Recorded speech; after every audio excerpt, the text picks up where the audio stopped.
पवित्र पवित्राणा सर्वस्थांग पुनरिकाक शुचि। ओम वक्रतुंड महाकाय सूर्यकोटि समप्रभ निर्विघ्नं कुरु मे देव सर्वकार्येषु सर्वदा। ओम भौमाय नमः स्वाहा, ओम सौमाय नमः स्वाहा। यजमान जी, वधू के गठबंधन के लिए आगे आइए।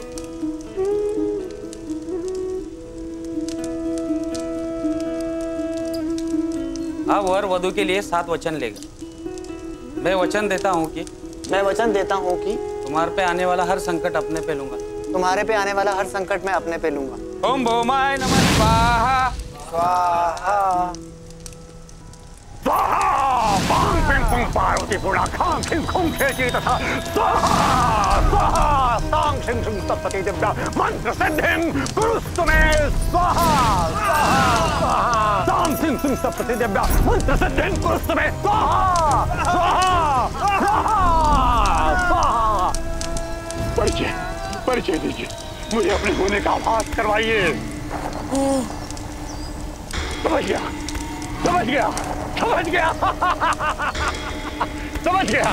आभास हो गया। भद्रकाली काली आभास हो गया।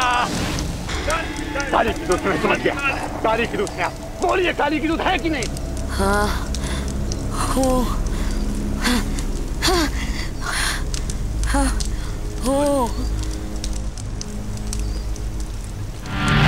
इस संपूर्ण विश्व को चलाने वाली शक्तियों को जानने की जिज्ञासा इंसान हमेशा से करता आया है। इंसान की ये खोज कभी ना खत्म होने वाली खोज है और इन्हीं अनजान शक्तियों को जान पाने में उसकी विफलता ही उसके डर का कारण भी है।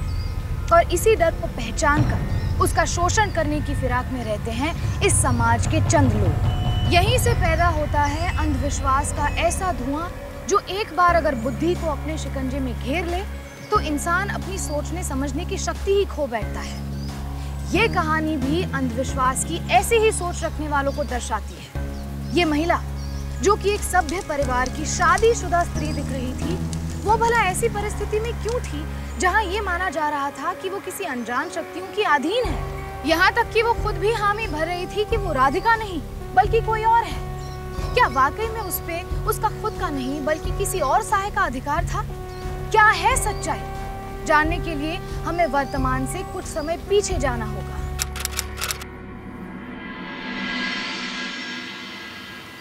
लेकिन ना की कोई वजह तो होगी राधिका।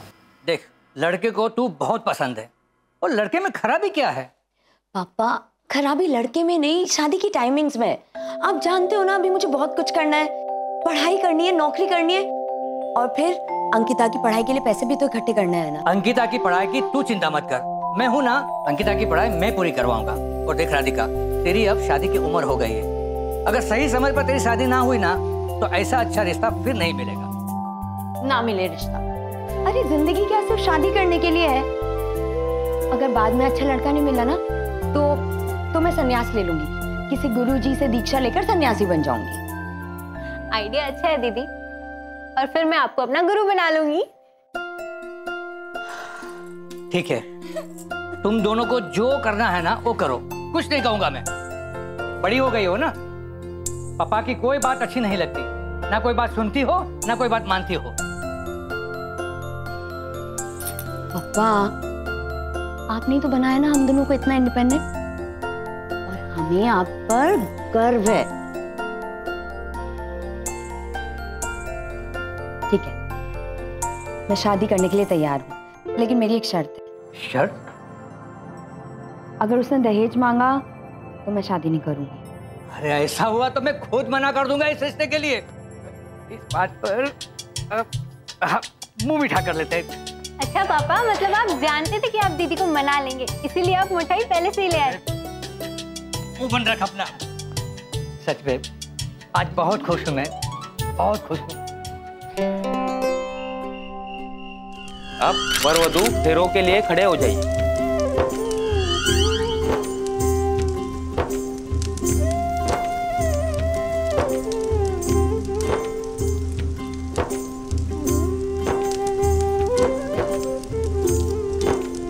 अब यह विवाह संपन्न हुआ।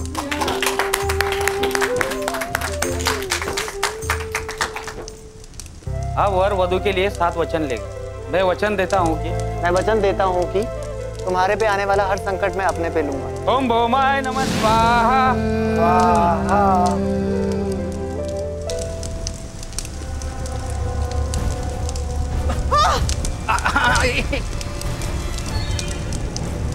चिंता मत करो, आग बुझ गई। हे भगवान, ये तो अपशकुन हो गया। अरे चिंता क्यों कर रही हो?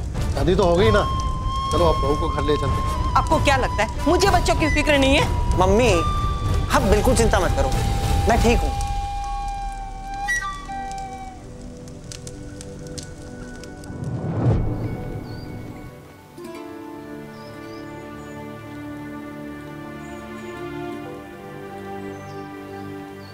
अरे आप वहाँ कहाँ जा रहे? क्या हुआ?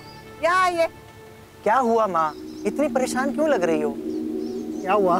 पहले हम भद्र बाबा के आश्रम जाएंगे, फिर घर। आश्रम उल्टे रास्ते पड़ता है। देखा ना शादी के मंडप में क्या हुआ? संकेत ठीक नहीं है। किसी अनजान को घर ले जाने से पहले हम बाबा जी की आज्ञा लेंगे। लेकिन माँ, मैंने तुमसे पूछा नहीं, कहा ना बाबा जी के आश्रम जाएंगे। और आप ये सर डाल के क्या खड़े? बैठिए और ड्राइवर को आश्रम का रास्ता बताइए। चलो भाई चलो।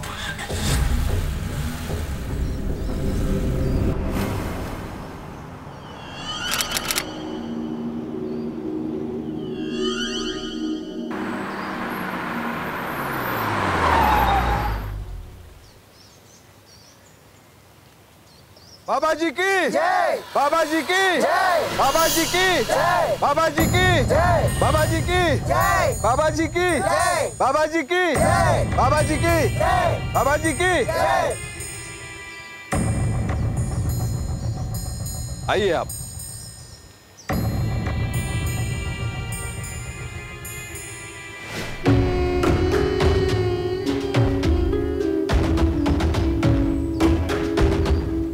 बाबा जी की जय। बाबा जी की जय। बाबा जी की जय। आइए आप लोग, आप लोगों की नई शादी हुई, आप लोग साथ में आइए।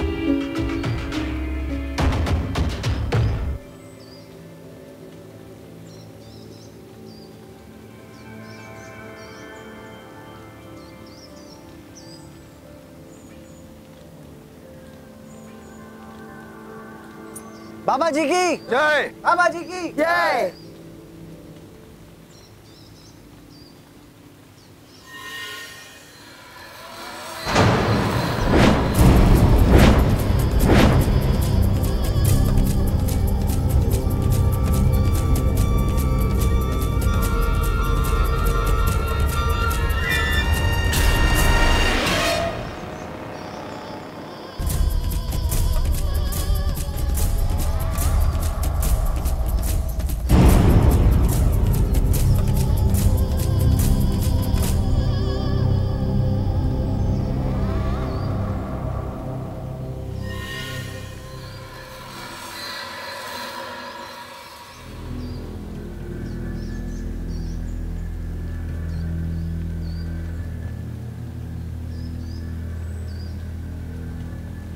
बाबा जी आप लोगों से मिलना नहीं चाहते, लेकिन उन्होंने ये तावीज अभिमंत्रित करके आपके बेटे के लिए दिया है।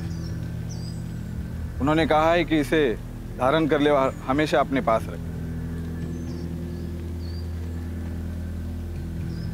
लेकिन हम एक बार बाबा जी से मिलना चाहते। क्या बात हुई? वो उठकर क्यों चले गए? देखिए, आपके कहने पर मैंने उनसे प्रार्थना की, लेकिन वो आप लोगों से मिलना नहीं चाहते। इसीलिए आपको तावीज दिया है, ये आपके बेटे की रक्षा करेगा। अब आप लोग चले जाइए।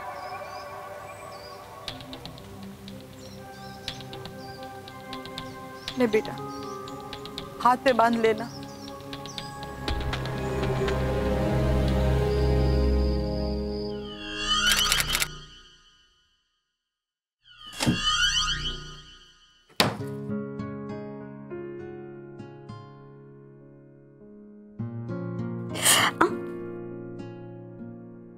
Sorry, I am sorry.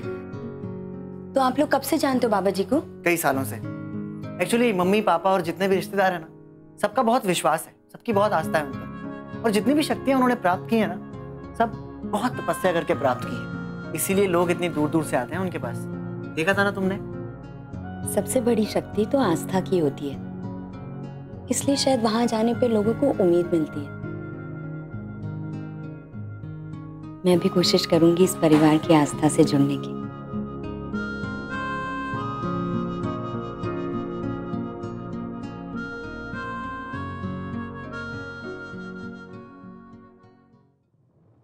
कोई तो बात जरूर है जो बाबा जी ने हमें नहीं बताई। अगर कोई बात नहीं होती तो वो इस लड़की को आशीर्वाद दिए बिना उड़ जाते? नहीं ना। मुझे तो शादी के समय जो अपशगुन हुआ ना, उसी से लग रहा था कि उस लड़की में गड़बड़ जरूर है। ये तो अच्छा हुआ उन्होंने जतिन के लिए तावीज तो दे दिया, पर डर तो बैठ गया ना मन में।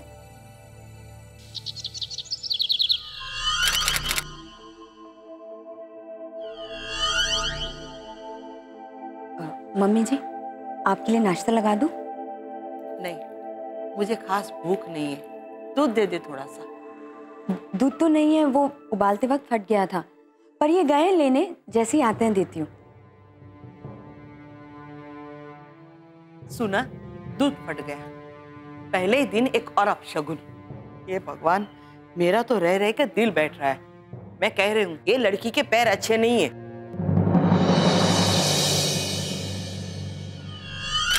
हे भगवान, एक और अपशगुन। ये देखो, सुबह ही लगाया था दरवाजे पे, शाम तक तो सूख भी गया। अरे ये आसमान में क्या ढूंढ रहे हो शोभा बहन? अरे क्या बताऊं हंसा बहन, रोटी डालती हूँ कौवों के लिए, पर आजकल आते नहीं खाने के लिए। होता है कभी कभी ऐसा, तो उसमें क्या हुआ? अरे जब से इस लड़की को ब्याह कर लाए ना, कुछ न कुछ अपशगुन होता है। तेरा काम कैसे चल रहा है? अच्छा चल रहा है मम्मी। आजकल मेरे बॉस बहुत खुश हैं मुझसे, और इस बार तो प्रमोशन होने के भी पूरे चांसेस हैं। हो जाए तब जानू। वैसे आजकल हमारे दिन कुछ ठीक नहीं चल रहे हैं।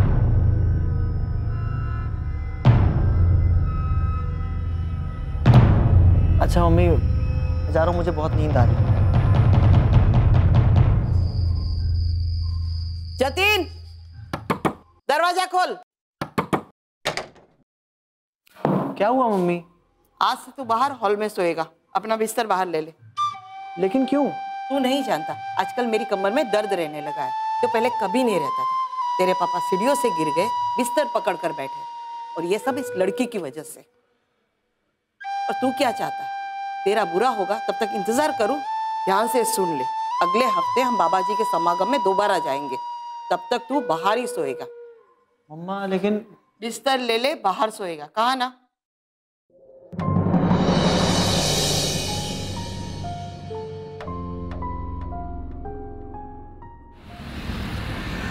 आप लोग यही हैं? समागम तो समाप्त हो चुका है, अब आप जाइए।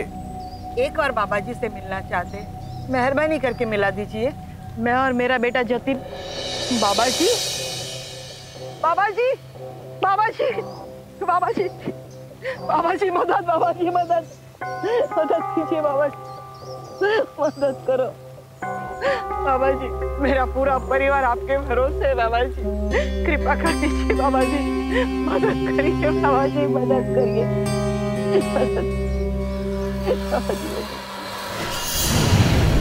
जब से विवाह किया है तूने, घर में भय का वातावरण बना हुआ है। जी बाबा जी, आप बिल्कुल सही कह रहे हैं। मेहनत बहुत करता है, परंतु फल तुझे उसके अनुसार कभी नहीं मिलता। हाँ बाबा जी, ये बात तो है। इस घर में सुख और समृद्धि अब कभी नहीं आएगी। बाबा जी आप ऐसा क्यों कह रहे हैं? क्योंकि लड़की धरोहर है, धरोहर शक्तियों की अमानत है। पूर्व जन्म के कर्मों का लेखा जोखा है। जिस परिवार में उसका विवाह होगा, उस परिवार को उसके उधार की भरपाई करनी पड़ेगी, मृत्यु तक उन शक्तियों के क्रोध को सहना पड़ेगा। तो बाबा जी कोई तो उपाय होगा? उपाय तो है, पर तुम कर नहीं पाओगे। अब बताइए बाबा जी, मैं करूंगा। शक्तियां दान और बलिदान मांगती हैं। दान धन और अन्न का। देगा? दूंगा बाबा जी, अब आप जितना कहेंगे उतना दूंगा। और बलिदान? तुम्हारी नवविवाहिता स्त्री का, उसे शक्तियों की सेवा करनी पड़ेगी, उन्हें प्रसन्न करना पड़ेगा, अमावस्या पर, अमावस्या तक अपना गृहस्थी, अपनी दुनिया छोड़ करके उसे शक्तियों को प्रसन्न करना पड़ेगा सेवा करके। और अमावस्या के बाद अगले अमावस्या को मैं शक्तियों से उसे मांग लूंगा। कर्मों का लेखा जोखा बराबर करना पड़ेगा। बोल, देगा बलिदान? हाँ बाबा जी देगा। बोलना बाबा जी को, देगा देगा बाबा जी। बोल बेटा।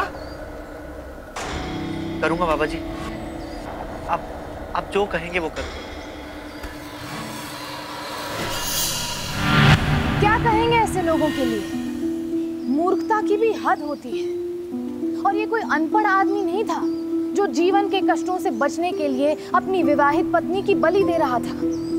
ये आज का पढ़ा लिखा आदमी था जिसे अंधविश्वास के नाम पर बड़ी ही आसानी से गुमराह कर दिया गया, एक ऐसे आदमी द्वारा जो खुद एक तांत्रिक होने का दावा कर रहा था। कौन होता है ये तांत्रिक? अधिकांश लोग तंत्र को जादू टोने से जोड़कर देखते हैं, लेकिन तंत्र एक विद्या है जिसका उल्लेख हजारों साल पहले लिखे वेदों में मिलता है।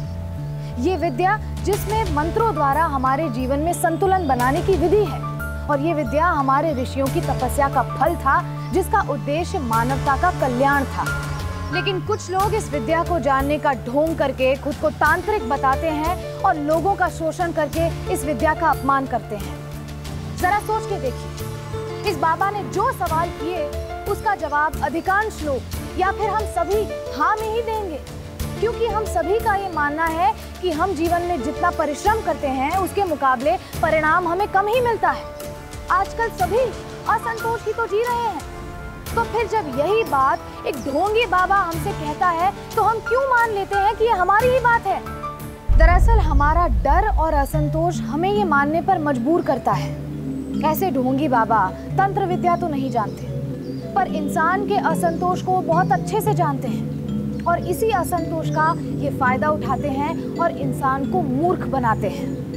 हाल ही में हमारे देश के कुछ ढोंगी बाबा की करतूत सामने आई है, जिसकी वजह से आज वो सलाखों के पीछे है। लेकिन फिर भी हमारे बीच रहने वाले बहुत से लोग आज भी अंधविश्वास में फंसे हुए हैं।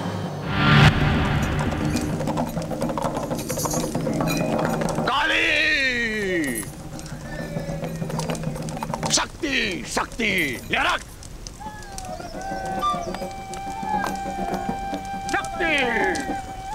बाबा जी की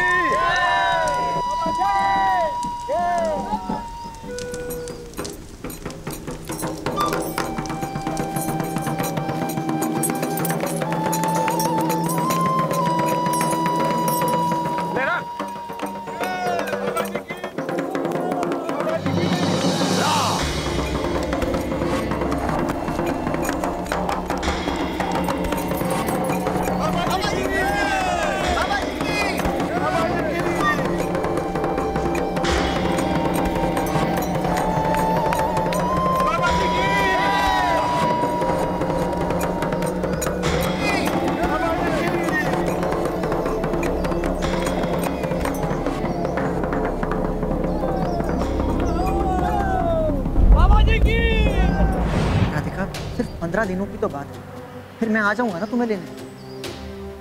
15 दिन जतिन अकेले यहाँ पर? मुझे डर लगेगा।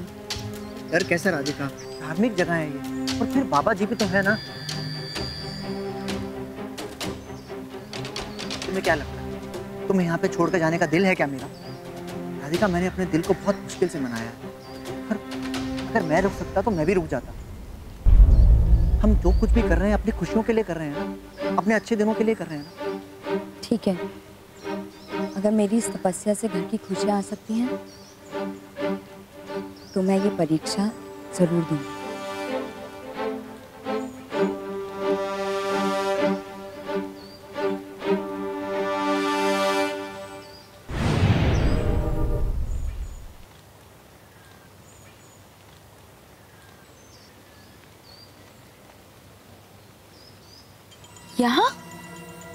यहाँ कैसे?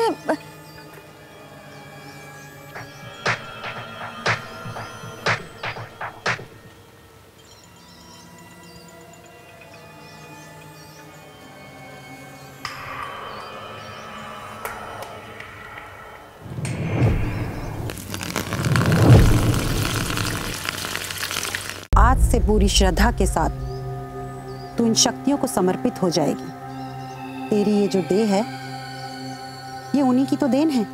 इसे तू उन्हीं की सेवा में लगाकर उनके क्रोध से मुक्त हो सकती है। इसमें कई बार तेरी परीक्षा होगी, मगर तू कभी भी उन शक्तियों को इनकार नहीं करेगी। इस विधि में कभी भी अगर या ना नहीं बोलेगी, नहीं तो तेरी विधि खंडित हो जाएगी, नहीं तो तेरी सेवा पूर्ण नहीं होगी।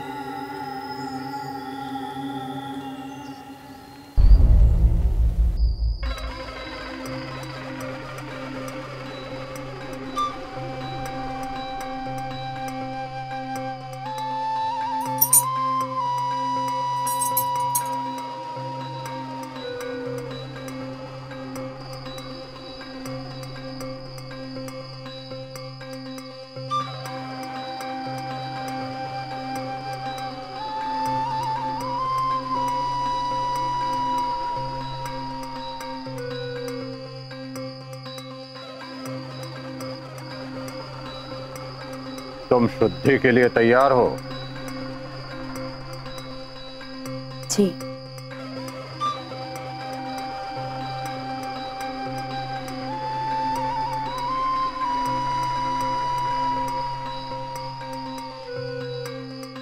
तुम्हें पूर्ण रूप से अपने आप को समर्पित करना होगा।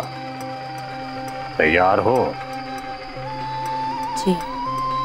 विधि के दौरान यदि किसी प्रकार का व्यवधान हुआ तो विधि खंडित हो जाएगी।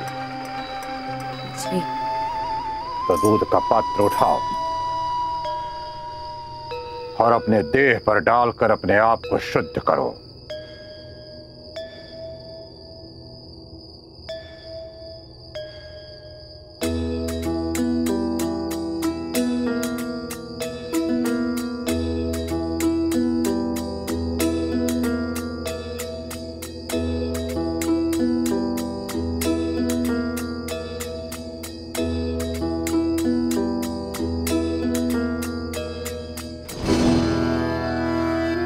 अब भस्म उठाओ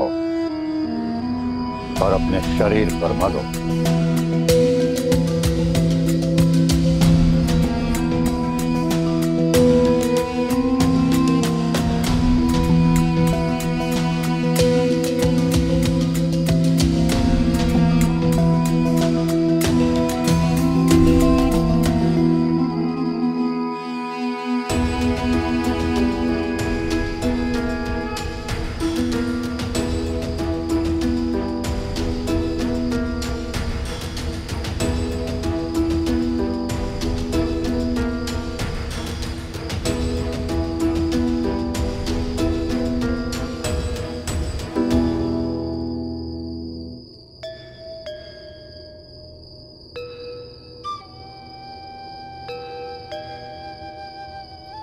अब तुम्हें अपने वस्त्रों का त्याग करना होगा।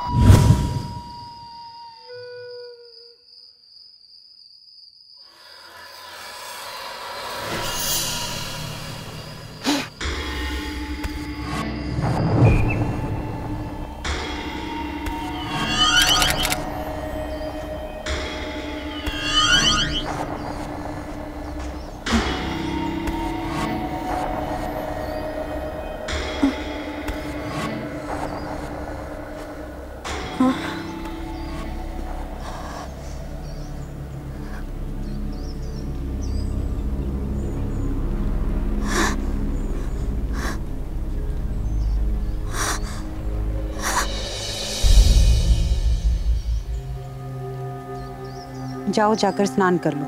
बाबा जी की साधना का समय हो गया है, तुम्हें उनके साथ रहना होगा। दीदी, मुझे बहुत अजीब सा लग रहा है, जैसे शरीर में जान ही ना बची। ये मुझे क्या हो रहा है दीदी? परेशान मत हो, शुरू में ऐसा होता है, लेकिन धीरे धीरे शरीर को आदत हो जाएगी। अब समय खराब मत करो, जल्दी से तैयार हो जाओ।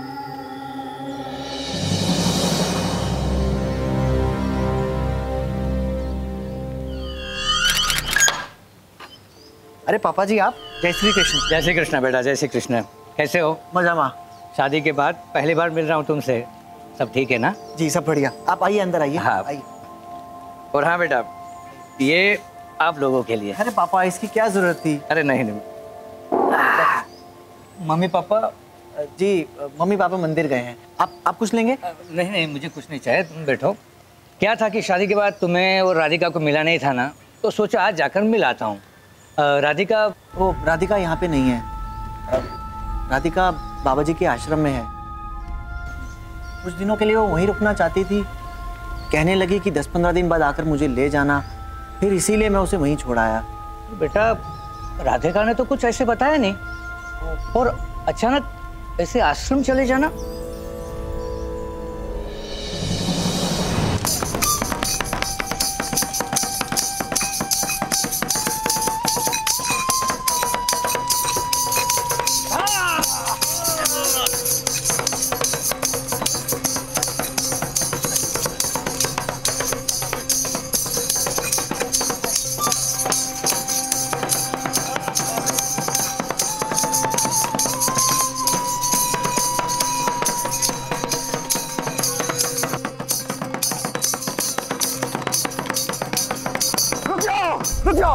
तू आ गई? कालिका भद्रकाली आ गई। सेवा चाहिए, मिलेगी। तू वापस मत जाना, बस सेवा मिलेगी। करेगी करेगी करेगी सेवा करेगी करेगी करेगी भद्रकाली करेगी करेगी। बाबा जी की जय, बाबा जी की जय। सेवा करेगी, बाबा की जय। अरे अभी लीजिए, अभी लीजिए। अरे पी लीजिए, पी लीजिए। अच्छा पी लीजिए। अरे पी लो, पी लो। सेवा करेगी, सेवा करेगी, सेवा करेगी, सेवा करेगी, सेवा करेगी।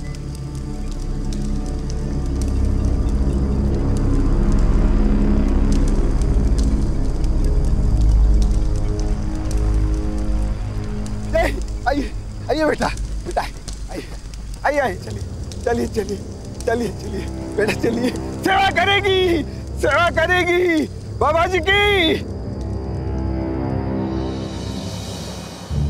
पापा, दीदी का फोन अभी भी नहीं लग रहा। ऐसे हमें बगैर बताए दीदी आश्रम में रहने कैसे चली जा सकती है? मेरी भी समझ में ये बात नहीं आ रही अंकिता। राधिका आश्रम में रहने वाली लड़की तो है नहीं, फिर अचानक उसे ये क्या हो गया? पापा, आपको एक बात बताऊं? क्या? दीदी ने मुझे आपसे बताने के लिए मना किया था कि जीजाजी की जो मम्मी है। पहले तो हंसी आती थी उनके अंधविश्वासों पर अब तो हद ही हो गई है। अब देखना, कुछ ही दिनों में उनका प्रमोशन ड्यू है। भगवान ना करे किसी वजह से अगर वो नहीं हुआ ना, तो उसका इल्जाम भी मुझ पर ही आएगा कि इसकी वजह से नहीं हुआ। दीदी, तो फिर आप पापा से क्यों नहीं कहते कि वो जीजाजी से बात करें? नहीं नहीं, सुन, पापा से कुछ मत बोलना, बेकार में परेशान हो जाएंगे। और वैसे भी उनके कुछ बात करने से यहाँ चीजें और बिगड़ गई तो। और तुम दोनों ने ये बात मुझसे छुपाई?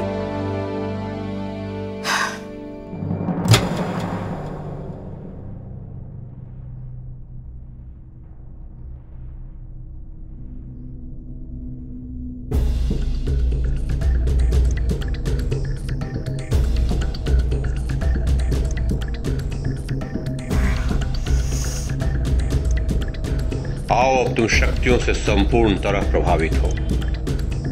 सब कुछ भूल के उन्हें अपनाओ। त्याग दो सांसारिक प्रवृत्तियों को। बस खो जाओ इन शक्तियों के आलिंगन में। खो जाओ, खो जाओ।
मुझे फोन करना है।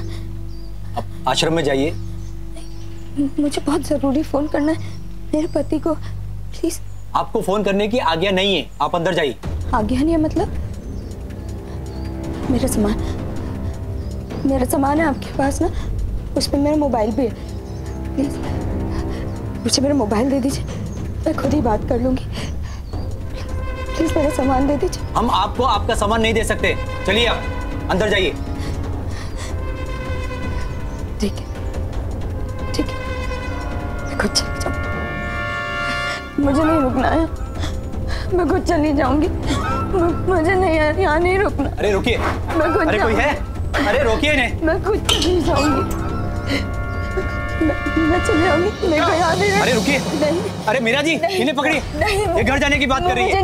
मुझे नहीं लेके जाइए इन्हें, मुझे घर जाना है, मुझे इन्हें इनकी कोठिया में ले जाइए, कुटिया में ले जाइए। मेरे घर जाना है, मुझे घर जाना, छोड़ दो, मुझे नहीं रहना यहाँ, मुझे घर जाना है। मेरे को, मुझे घर जा। शांत हो जाओ, आप लोग जाइए यहाँ से। संसार में वापस जाने के लिए तुझे अपनी तपस्या पूर्ण करनी होगी। बाहरी संसार से तेरा संपर्क वर्जित है, और ये सब तेरी भलाई के लिए तो है, वरना तुम्हारी संपूर्ण सेवा व्यर्थ हो जाएगी। झूठ, सब झूठ, सब धोखा है, मैं सब समझ चुकी हूँ। मुझे नहीं करनी कोई सेवा, नहीं रहना मुझे, नहीं रहना मुझे, नहीं नहीं नहीं, खोलो, नहीं रहना मुझे यहाँ, मुझे घर वापस जाना है, खोलो, मुझे जाने दो। यहाँ किसी को भी ऐसे किसी से मिलने की आज्ञा नहीं मिलती। किसी से नहीं मतलब? मैं यहाँ अपनी बेटी से मिलने आया हूँ, राधिका। राधिका नाम है मेरी बेटी का, और मेरी बेटी आपके आश्रम में ही है यहाँ पर। एक बार आप मुझे मेरी अपनी बेटी से मिलवा दीजिए। देखिए, यहाँ उनके पति उनको छोड़ के गए थे, सिर्फ वही उनसे मिल सकते, वो भी सेवा पूरी होने पर, अगले अमावस्या के बाद। मैंने यहाँ तक कैसी जगह है, आप मुझे अपनी ही बेटी से मिलने क्यों नहीं दे रहे? देखिए, उसके लिए मैं क्षमा चाहता हूँ आपसे। अरे लेकिन मेरी बात,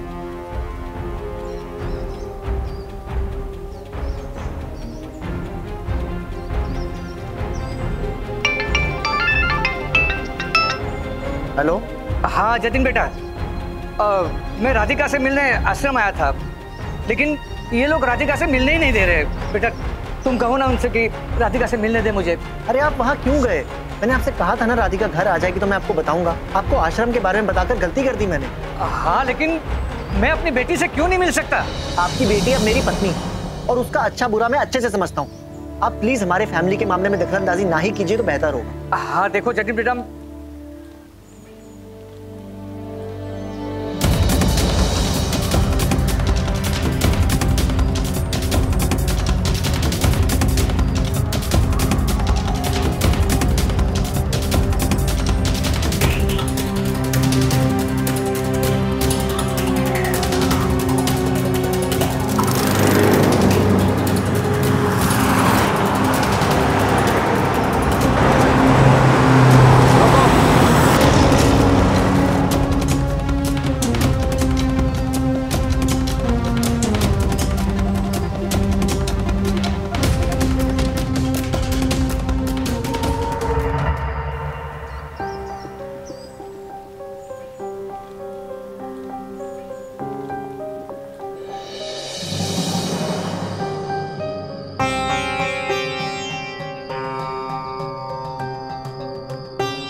क्या हुआ, हैरान हो गया? यही सोच रहा है ना कि आज मैं तेरे वश में क्यों नहीं?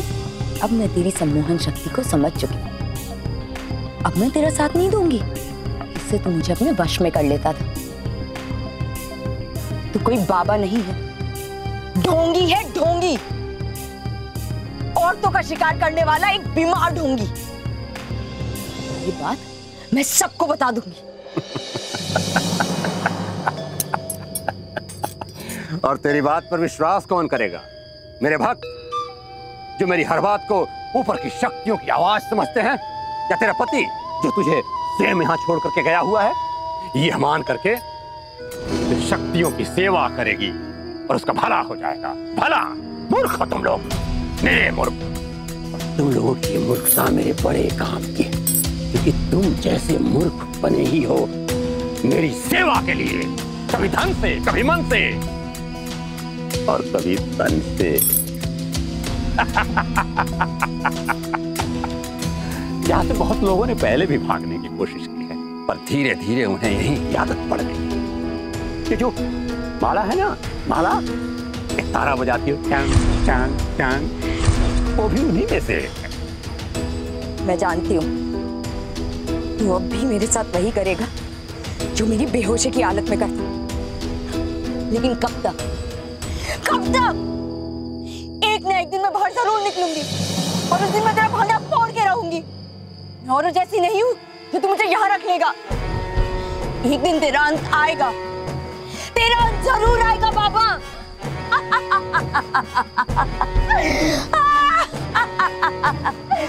तेरा अंत आएगा।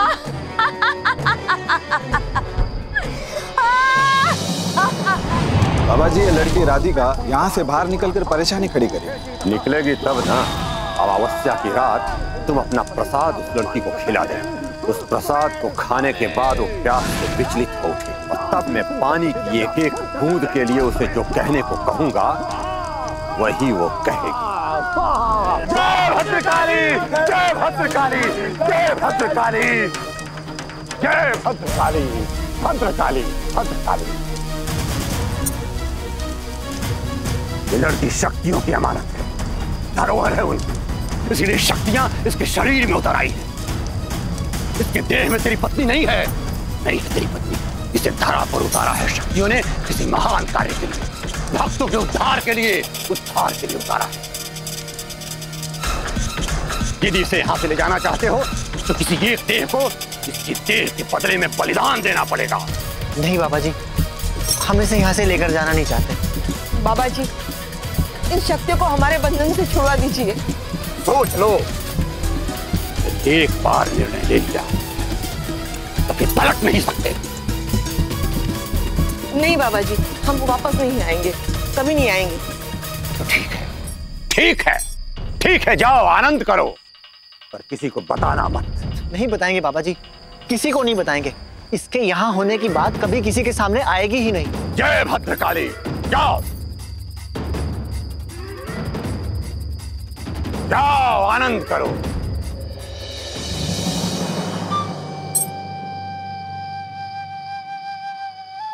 जय भद्रकाली।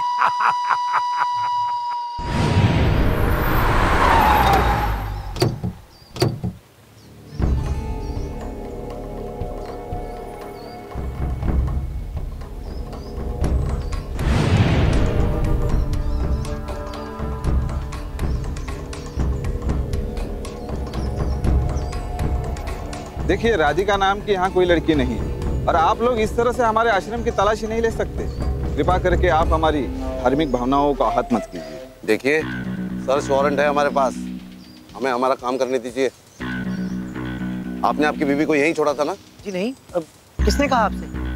देखिए, मैं आपको बताता हूँ। एक दिन अचानक राधिका घर से ये कहकर चली गई कि वो आश्रम जा रही है। अब हम तो बाबा जी के भक्त हैं, हमें यही लगा कि वो आश्रम में ही होगी और कुछ देर बाद वापस आ जाएगी।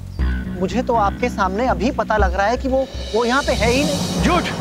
इंस्पेक्टर साहब, ये सरासर झूठ बोल रहा है।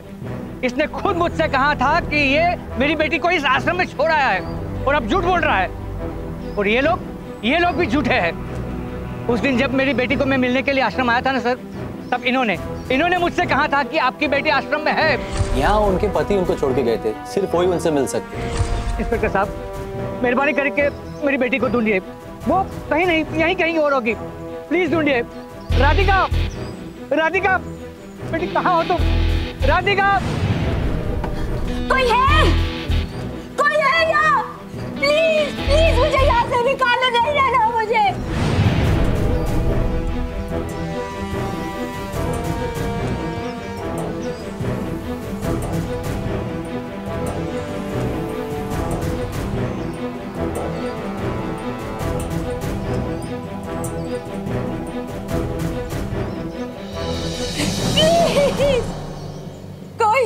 सुन लो।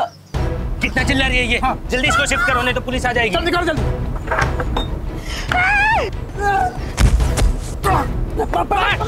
जाने मत भाई। सर, इनकी बेटी आश्रम में कहीं नहीं है। देखिए, आपके सामने हमने पूरे आश्रम की तलाशी ली, लेकिन आपकी बेटी नहीं मिली। आपका मानना गलत है कि आपकी बेटी इस आश्रम में।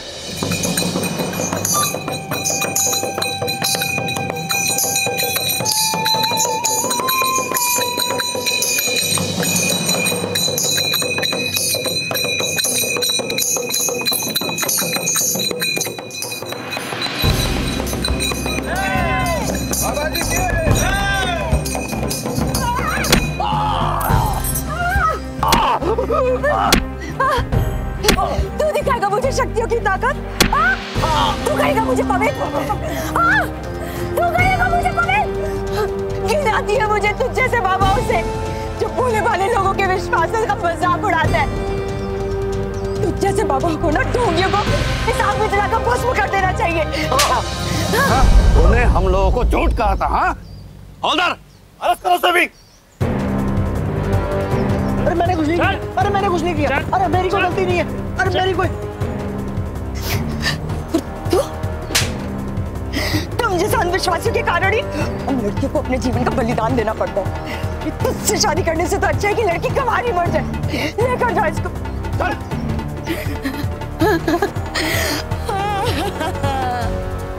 छोड़ दो हमें। अरे हमने कुछ नहीं किया। कुछ नहीं किया, छोड़ो मुझे। अरे छोड़ दो भाई साहब। मैंने कुछ नहीं किया। मुझे इंसान ने देर सबेर कई महामारियों से मुक्ति पाई है, लेकिन अंधविश्वास एक ऐसी मानसिक महामारी है जिससे इंसान अभी भी जूझ रहा है। इस तरह के गुनाह करने वाले गुनहगारों को सजा मिले, इसके लिए हाल ही में हमारे संविधान में एंटी सुपरस्टिशन एक्ट का प्रस्ताव भी पारित हुआ है। देश जाग रहा है, आप भी जागिए और पहचानिए ऐसे ढोंगियों को जो योगी के भेष में अपनी दानवीय प्रवृत्तियों को छिपाए बैठे हैं। जरूरत इन लोगों से बच के रहने की या डरने की नहीं है, बल्कि कुछ ऐसा करने की है कि ये लोग अपने झूठे साम्राज्य को फैलाने से डरे। बस थोड़ी सी हिम्मत चाहिए, वो हिम्मत जो राधिका ने दिखाई। इतना प्रताड़ित होने के बावजूद वो बाबा को चुनौती देती रही और मौका पाते ही जूझ पड़ी अपनी आजादी के लिए। उसने तो आजादी पा ली, पर क्या हमें कभी अंधविश्वास से आजादी मिल पाएगी? आज के लिए बस इतना ही। फिर होगी आपसे मुलाकात हिम्मत और हौसले की एक और सत्य घटना के साथ। तब तक सावधान रहें, सतर्क रहें, सुरक्षित रहें। सावधान इंडिया, फाइट बैक नाउ।